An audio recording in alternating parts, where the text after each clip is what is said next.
এই শীতে যারা গোসল করে না আজকের রেসিপিটা তাদের জন্য। হ্যালো এভরিওয়ান, আসসালামু আলাইকুম। আজকে আপনাদের সাথে শেয়ার করব বোম্বাই মরিচ কিংবা নাগা মরিচের আচারের রেসিপি।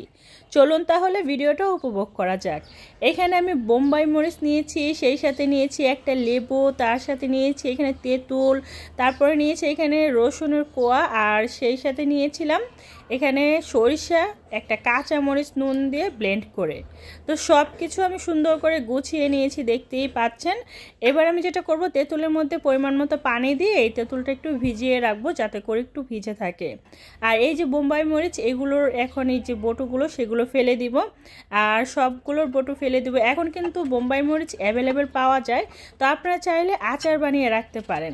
তো এই যে সবগুলো বোম্বাই মরিচ আমি সুন্দর করে কেটে নিচ্ছি, দেখতে পাচ্ছেন।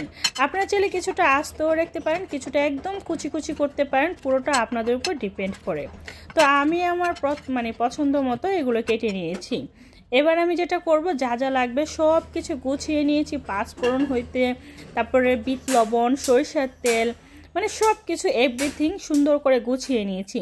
প্রথমে একটা ফ্রাই প্যানের মধ্যে দিয়ে দিচ্ছি সরিষার তেল 1 থেকে 1.5 কাপ পরিমাণ, সেই সাথে দিয়ে দিচ্ছি আস্ত কিছু পাঁচফোড়ন। এবার আমি এগুলো একটু সুন্দর করে ফ্রাই করে নেব, সুন্দর একটা স্মেল আসা পর্যন্ত। আর দেখুন সরিষার তেল কিন্তু অনেকটা ফেনা ফেনা বাবুলসের মতন হয়ে এসেছে। এই পর্যায়ে আমি দিয়ে দিচ্ছি রসুনের কোয়া।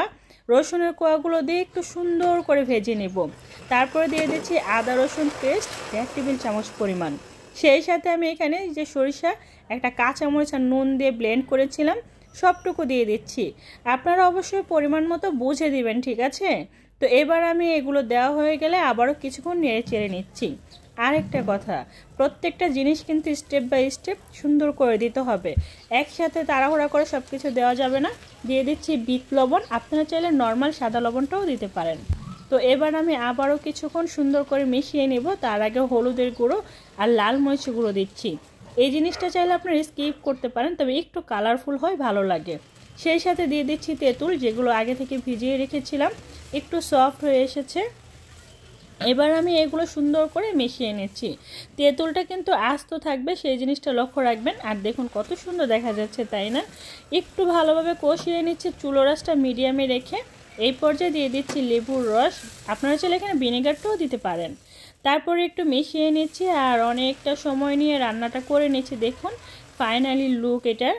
এই পর্যায়ে দিয়ে দিচ্ছি বোম্বাই মরিচ। এই শীতে যারা 6 থেকে 7 দিন গোসল না করে আছেন, আজকের রেসিপিটা তাদের জন্য। একবার হলেও ট্রাই করবেন, দেখবেন সাথে সাথে গোসল করতে যাবেন। এতটাই পাওয়ারফুল একটা রেসিপি বোম্বাই নাগা মরিচটা, যারা খাবেন তারা আর একবারের জন্য বেডে থাকতে পারবেন না, সাথে সাথে গোসল করতে হবে। লাস্ট পর্যায়ে আমি এখানে দিয়ে দিচ্ছি এই যে পাঁচফোড়নটা, সেটা গুঁড়ো করাটা দিয়ে দিচ্ছি। তো এটা পরিমাণ মতো দিয়ে সুন্দর করে রান্নাটা কমপ্লিট করে নিলাম। আর দেখুন কতটা সুন্দর দেখা যাচ্ছে না? যারা ঝালখোর আমার মতো তাদের তো অবশ্যই লোল পড়ে যাচ্ছে। ফাইনালি দেখুন এটা কত সুন্দর হয়েছে।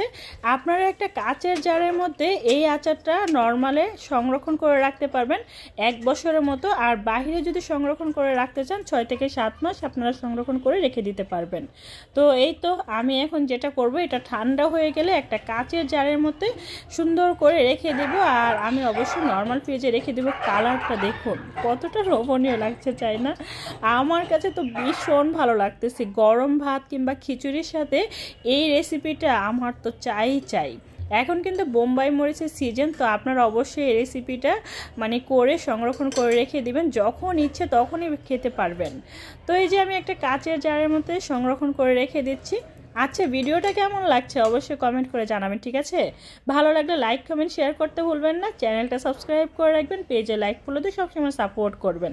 আজকে এই পর্যন্তই। সবাই ভালো থাকবেন, সুস্থ থাকবেন, আর অবশ্যই আমার জন্য দোয়া করবেন। আল্লাহ হাফেজ।